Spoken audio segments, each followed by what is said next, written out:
Hai GP Mania, selamat datang di channel Data Balap News, yang akan mengabarkan berita paling lengkap, serta paling panas, seputar MotoGP.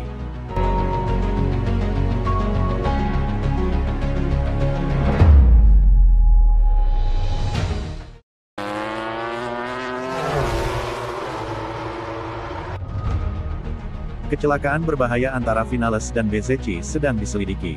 Marco Bezzecchi dan Maverick Vinales terlibat dalam kecelakaan serius yang membuat semua orang di Phillip Island kewalahan. Gambaran hari Sabtu di GP Australia tak lain adalah kecelakaan yang membuat Maverick Vinales dan Marco Bezzecchi tersingkir dari balapan. Perlombaan dimulai dengan pembalap Italia di posisi depan, memperebutkan podium. Namun, seiring berjalannya waktu, ia kehilangan beberapa tempat. Pertama Pecco Bagnaia menyalipnya, lalu Marc Marquez. Dengan cara ini, Bezzecchi mulai kehilangan pilihan podium. Tak lama kemudian, Enea Bastianini yang menyalip Bezzecchi dan pemain Italia itu turun ke posisi kelima. Tepat di depan Maverick Vinales. Kedua pembalap sempat berebut posisi kelima, dengan beberapa kali mencoba menyalip. Pertama, 3 lap dari akhir. Pebalap Aprilia itu menyalip pebalap VR46 itu, meski melebar dan Bezzecchi kembali merebut posisinya. Vinales menimpa Bezzecchi, hingga berhasil menyusulnya. Sekali lagi, Vinales mengungguli Bezzecchi di akhir lintasan. Namun, kali ini endingnya akan sangat berbeda bagi mereka berdua. Pembalap Italia itu saat melakukan pengereman, menyentuh Aprilia pembalap Spanyol itu dari belakang.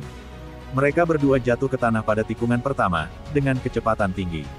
Kedua pembalap itu melaju beberapa meter melewati kerikil, dan Bezzecchi menerima pukulan yang sangat keras. Faktanya, ia tetap berada di tanah selama beberapa saat, mengaktifkan alarm. Untungnya, tak lama kemudian mereka melaporkan bahwa dia sadar dan dibawa dengan tandu. Kecelakaan tersebut saat ini sedang diselidiki. Setelah terjatuh, Maverick Vinales bangkit, tampak marah. Faktanya, dia mendedikasikan teriakannya untuk rivalnya. Dengan cepat, dia menuju ke area botol, melepaskan sarung tangan dari tangan kirinya. Seperti yang kemudian diceritakan oleh pilot kepada DAZN, dia menjadi takut karena kehilangan kepekaan di area tersebut. Setelah pemeriksaan kesehatan, segala jenis cedera telah disingkirkan. Maverick mengalami benturan kecil di siku kirinya dan tidak lebih. Secara neurologis, tidak ada apa-apa, jelas dokter. Carte kepada mikrofon DAZN. Namun, Marco Bezzecchi yang menanggung dampaknya. Dia mengalami kecelakaan energi tinggi. Dia tidak kehilangan kesadaran kapanpun. Pemeriksaan yang kami lakukan terhadap beliau di puskesmas awalnya normal-normal saja. Kami akan membawanya dengan helikopter ke rumah sakit untuk melakukan beberapa tes radiologi.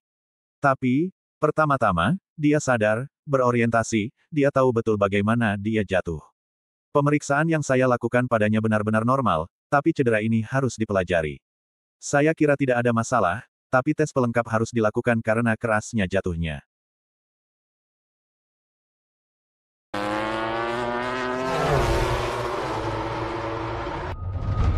Marquez sepertinya memiliki kecepatan untuk bertarung dengan Jorge Martin. Marc tanggapi pernyataan Lorenzo di sprint race MotoGP Australia 2024.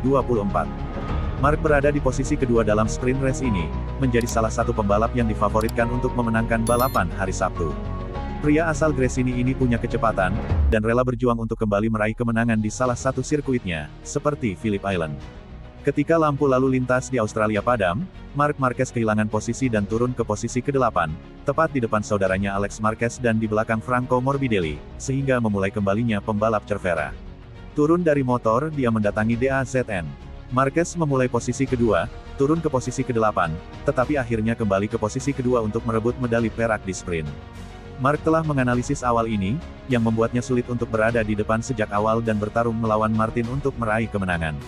Itu sepenuhnya kesalahan saya karena tidak memperhitungkan hal itu, terutama di tikungan pertama. Tikungan pertama itu sangat istimewa dan dengan angin di kepala Anda tiba cukup cepat dan saya belum menghitung pengereman dengan baik, karena Anda mengerem secara berbeda untuk melepaskan semua perangkat depan, perangkat belakang, dan ya, untuk menghindari kontak, saya melaju lama. Saya mampu menyelesaikannya dengan naik podium di posisi kedua ini, namun sisa rasa ini tetap ada karena setidaknya kami memiliki kecepatan untuk bertarung hingga lap terakhir dengan Jorge Martin. Besok kami akan mendapat kesempatan lain, katanya kepada DAZN. Jorge Lorenzo, dalam perannya sebagai komentator DAZN, juga ingin mengucapkan selamat kepada mantan rekan bertinjunya, dan menyoroti berbagai overtake yang dilakukannya saat comeback. Saya telah menyalip Vinales pertama dari sisi luar dan kemudian dari sisi luar. Binder juga berada di luar pada jarak 4 dan dalam pada jarak 6, Mark menanggapi ketika Lorenzo mengatakan kepadanya bahwa dia sangat menikmati proses menyalip ini. Juara 8 kali itu menambahkan kalimat berikut, segalanya mungkin dan tidak ada yang pasti. Saya maju ke depan, mundur pada putaran pertama. Aku tinggalkan, aku melangkah maju, kamu tidak pernah tahu. Balapan panjang besok masih harus dialami, di mana apapun bisa terjadi. Namun baik Martin dan Mark adalah dua pembalap favorit untuk menduduki podium teratas. Beginilah cara Mark berbicara tentang peluangnya besok, Jorge sangat eksplosif. 2-3 lap pertama selalu membuat perbedaan. Memang benar bahwa dengan ban bekas adalah saat di mana saya merasa lebih baik. Ada 2-3 poin yang harus saya kelola dengan cara berbeda, tapi mari kita lihat apakah kami bisa melakukannya dengan baik dan lihat kecepatan yang diberikan Jorge. Jorge Martin menang pagi ini untuk mengambil kualifikasi dan start dari posisi terdepan.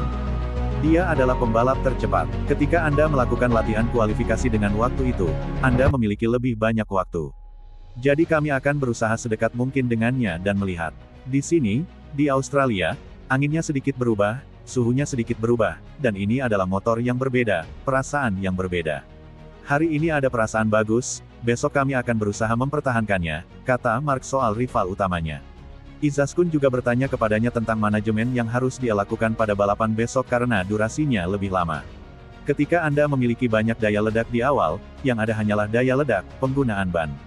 Dan disitulah besok Anda harus mengatur ban dengan baik, terutama pada lap-lap terakhir. Di sini jika Anda kalah sedikit, Anda rugi banyak. Anda dapat dengan mudah kehilangan hampir 1 atau 2 detik per putaran.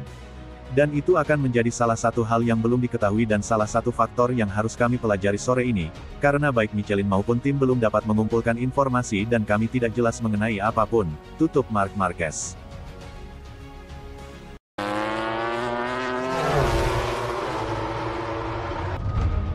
Martin, sedikit takut, dengan ancaman Marc Marquez di sprint race. Mungkin dialah yang berhasil menangkapku. Pemenang sprint race MotoGP Australia Jorge Martin mengakui dia, sedikit takut, dengan tekanan yang diberikan Marc Marquez kepadanya di akhir balapan hari Sabtu. Pembalap Pramac itu mendominasi kualifikasi untuk meraih posisi pole di depan Marquez dan mengubahnya menjadi keunggulan pada putaran pembuka sprint, saat Marc melebar di tikungan 1. Saya sangat senang. Perasaan ini sama seperti musim lalu, tetapi, dengan sedikit tambahan, kata Martin, yang kini unggul 16 poin di klasemen, kepada TNT Sport. Yang pasti, saat ini Mark benar-benar setara dengan saya dalam hal kecepatan, tetapi dia sedikit tidak beruntung di awal balapan. Jadi, saya pikir besok akan sulit. Namun, hari ini saya harus menikmatinya. Saya merasa sangat baik. Yang pasti, pada putaran pertama sulit untuk mengejar Marco Bezzecchi. Namun begitu Pecco Bagnaia masuk ke posisi kedua, saya mampu memperkecil jarak itu dan kemudian ketika saya unggul 3,5 detik, saya berkata, oke, cukup, pelan-pelan saja. Kemenangan ini juga sangat sulit. Kondisinya sangat tidak konsisten, jadi setiap tikungan sangat berbeda. Jadi, Anda perlu beradaptasi dengan sangat cepat. Namun, secara keseluruhan saya sangat senang dan kami akan berusaha untuk siap menghadapi pertandingan besok. Yang pasti, ketika Mark masuk ke posisi kedua, saya unggul 3 detik atasnya tapi kemudian saya memacu lagi hingga saya unggul 3,5 detik. Lalu saya berkata, oke, sudah cukup. Saya agak takut dengan Mark karena masih ada 3 putaran, 3 detik, mungkin dia yang bisa mengejar saya. Tetapi saya mampu meningkatkannya, jadi sejak saat itu saya berusaha untuk mencapai tujuan saya. Sulit untuk dikatakan, jawab Martin ketika ditanya apakah ia akan menggunakan soft pada hari Minggu. Yang pasti hari ini bagus. Beberapa putaran terakhir saya sudah merasakan penurunan. Jadi, saya tidak tahu.